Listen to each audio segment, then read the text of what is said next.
What's going on, guys? It's your boy. Welcome back to another video. So I had the joy of seeing Hulu's newest original movie. This is called No One Will Save You, a horror movie that has one single line of dialogue in it.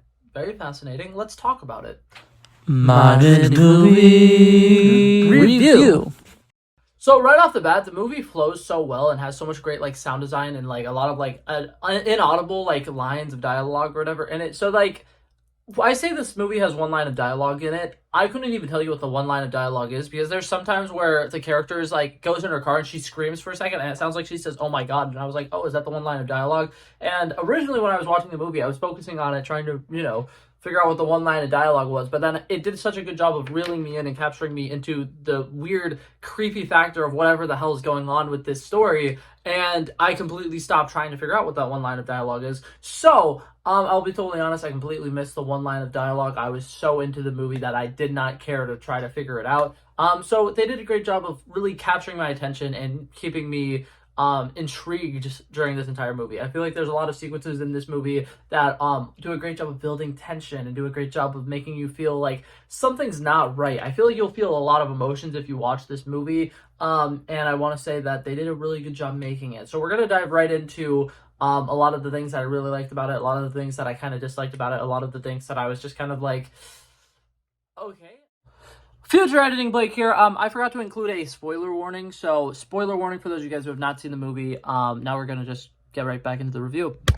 So for one, right off the bat, I want to go ahead and say watching this movie was very interesting. I don't watch a lot of horror movies, so I don't know if this is a very stereotypical horror movie or not. It definitely seems a lot to me like a relatively generic movie that has aliens in it. And I feel like there was a lot of stuff that they did with the alien lore that it's not reinventing the wheel. It's basic, it's generic, it's fun, it works pretty cool. If you're the kind of person who likes horror movies that include aliens, you'll probably enjoy this. It'll probably give you some nostalgic feelings because from what I gathered, this is very similar to older alien horror movies. For the most part, I think that the sound design is one of the best parts about this movie. I think that for the most part, all of the aliens look exactly like what you would expect a generic alien to kind of look like. But what really got me was the noises that they were making really sounded like out of world. It did not sound like something that you would hear on Earth.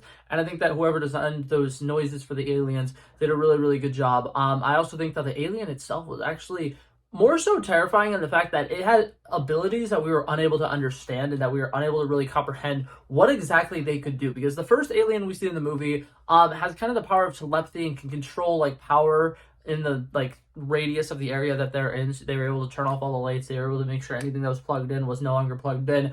And it was a very, very interesting thing. It definitely caught me off guard a little bit when we first saw it. And I think that was cool. I like the fact that we were unaware of what all the creature chasing her was fully capable of. And later in the movie, we see a couple different aliens. And I do like the fact that every single alien she gets chased by, every time there's a different chase sequence, something that really does differentiate them is that all of the aliens do look very different, which I think is very, very interesting. I like it in a world where we have a lot of movies where they use alien armies or something like that to just have a team of random people that they can have in the background that get slaughtered easily, in all the Avengers movies and stuff like that. It's really nice seeing that there's a lot of aliens that are the same kind of alien, but definitely have their own distinctive features. I think that that's always fun and that's always nice. But yeah, so I think that the CGI, for the most part, they did a pretty solid job with that. I think that the acting in this is fantastic. I think that Kaitlyn Dever was one of the best people you could have chosen for a role like this. It's very hard to convey as much emotions and tell as much of a story as she is able to. But she does a really good job of having that anxiety and having that social awkwardness. I think that she does just such a great job portraying somebody who is zero self-confidence and has a lot of self-doubt. And I really think that that helps tie into some of the more mysterious aspects of this. There's a lot of times where things are happening and you kind of are she got hit really hard in the head in the first act. Is this something that's actually happening? Is she imagining this? What's going on? And then obviously as you get further into the movie, there are some sequences where it's there are people who are obviously taken over by aliens and she eventually gets taken over by an alien. And it's kind of hard to figure out what's an illusion, what's actually going on here. And I think that she sells it so well. I think that her emotions in this movie is fantastic. And there's sequences at the beginning of the movie that kind of feel like generic when the first alien comes and he's like chasing her around her house and she's like hiding under the bed and stuff like that. But like, I think she does a great job. She doesn't make any noises. She doesn't scream, but you can see like the tears coming down her face. She's panicked. And after she kills the first alien in the first part of the movie, she like has a panic attack and basically like sits in the exact same spot for a solid like 6 hours until like the sun comes up, and then she finally like is able to process what just happened.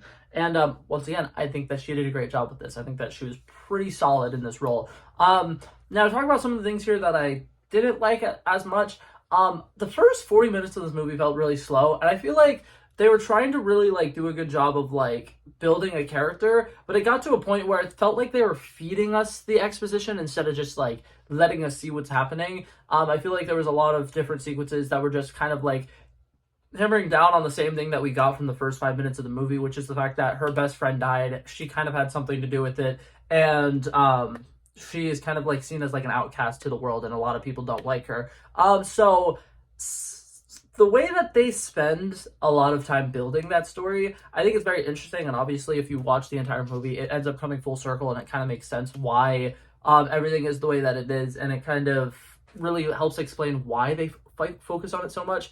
But it's hard to like get really into the movie when like the first 20 minutes they just kind of have to keep like showing us like these like news articles that'll tell us exactly what we need to know, or like she's writing a letter and it kind of tells us everything we need to know. And I think that kind of takes away from the storytelling, because for the most part, the storytelling is incredibly solid, and I think that they do such a brilliant job telling a story without having like the people literally speaking in the movie. But then they have scenes like that where it's like they do exactly what they do in movies where they speak, where they just have one person conveniently tell them all of the information that they need to know.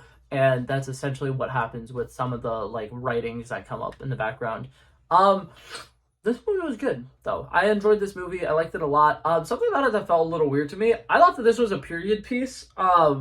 And what's it called? I like when you see the way that she dresses at the beginning of the movie, and you see like the little town that she goes to. And she has like one of those old phones where you have to like wind it up or whatever. I don't even know how to explain it. But I thought that this was a period piece, and then rewatching it and like doing a little more research on the movie before making this video.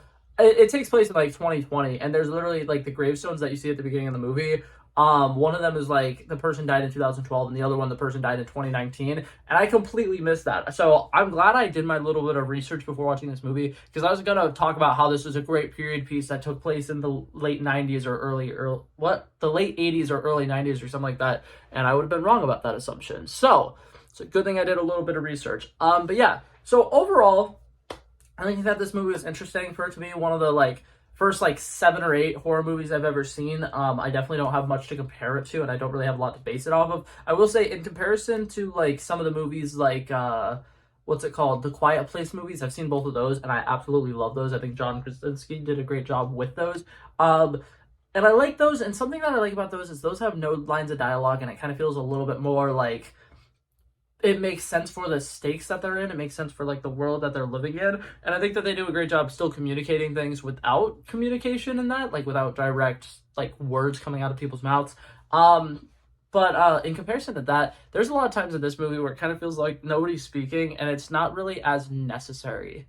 Because like, I don't know, Caitlin Dever's character slightly seems like the kind of person who would talk to herself. And so there's some moments where like she's doing things and we're just kind of having to guess what she's thinking. But I'm like, I also feel like she's kind of the person who would just be like talking to herself. I don't know. That was just me though.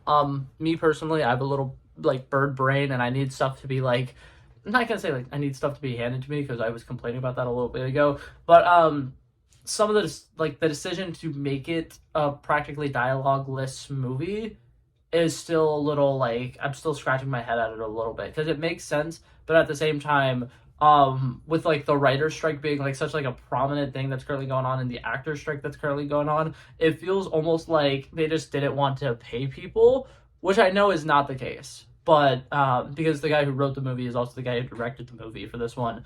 But yeah, so sometimes it just feels like that. But yeah, so to give this movie my final rating, I just said but yeah like 6 times. I'm so sorry.